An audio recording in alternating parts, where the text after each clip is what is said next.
स्वागत। नवाब मलिकांना महायुतीचे दरवाजे बंद असल्याचं सांगणाऱ्या भाजपला राष्ट्रवादीनं मात्र धक्का दिलाय। नवाब मलिक हे राष्ट्रवादीमध्येच असल्याचा दावा करण्यात आलेला आहे। भाजपच्या नवाब मलिक विरोधाला राष्ट्रवादीनं एक प्रकारे केराची टोपली दाखवली आहे।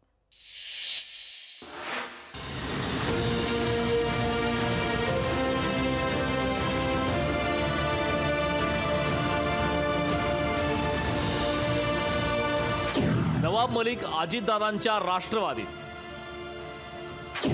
भाजपच्या विरोधाला राष्ट्रवादीची केराची टोपली। मलिकांवरून भाजप एनसीपीतला वाद चव्हाट्यावर।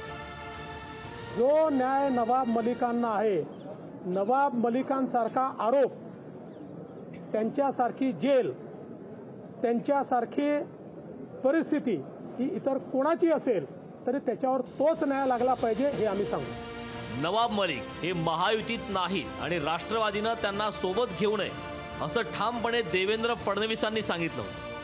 फडणवीसांच्या या विरोधाला राष्ट्रवादी काँग्रेसनं केराची टोपली दाखवल्याची स्थिती आहे। नवाब मलिक हे राष्ट्रवादीतच असल्याचा दावा करण्यात आला। भाजपनं नवाब मलिकांबाबत सूचना केली होती, त्याची अंमलबजावणी करायची की नाही हे बंधनकारक नसल्याचं राष्ट्रवादीनं सांगितलं। आमच्या पक्षात काय करावं ते आम्ही ठरवू शकतो, त्यांच्या पक्षात काय करावं ते ठरवणार। त्याच्यामुळं त्यांनी केलेली सूचना आम्ही सूचना समजून सोडून दिलेली आहे, परंतु त्याला इतकं गांभीर्याने घेण्याची गरज नाहीये। नवाब मलिकांबाबत पक्षाची भूमिका ठाम असल्याचं भाजप नेत्यांनी सांगितलं। नवाब मलिकांबाबत केलेला दावा हा प्रवक्त्यांनी केलाय। अजित पवारांची भूमिका अद्याप ही स्पष्ट झाली नसल्याचं भाजपनं सांगितलं। अजित पवारांच्या यातलं वक्तव्य आल्यानंतर भारतीय जनता पार्टी नक्की त्यावरती भूमिका व्यक्त करेल। त्यामुळे आज अन्य कोणी भूमिका काही व्यक्त केली म्हणून त्यावरती बोलावं असं मला काही वाटत नाही। त्यामुळे ज्यावेळी अशा प्रकारची भूमिका दस्तूर खुद्द अजित पवारजी मांडतील त्यावेळी मला वाटतं आमचे नेते पण त्यावरती बोलतील, भाष्य करतील आणि त्यावेळी त्याची गंभीरतेने दखल किंवा त्या विधानाच्या बद्दलची चर्चा करावी असं मला वाटतं। शरद पवार गटाला सोडचिठ्ठी दिली असताना अजित पवार गट स्वीकारेना अशी परिस्थितीत मध्येच लटकल्यासारखं नवाब मलिकांना झालंय।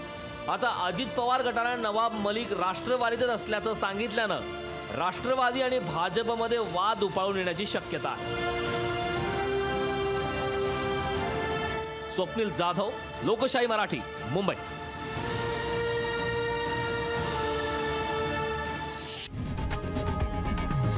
लोकशाही मराठी ऐका, पहा, जागरूक रहा।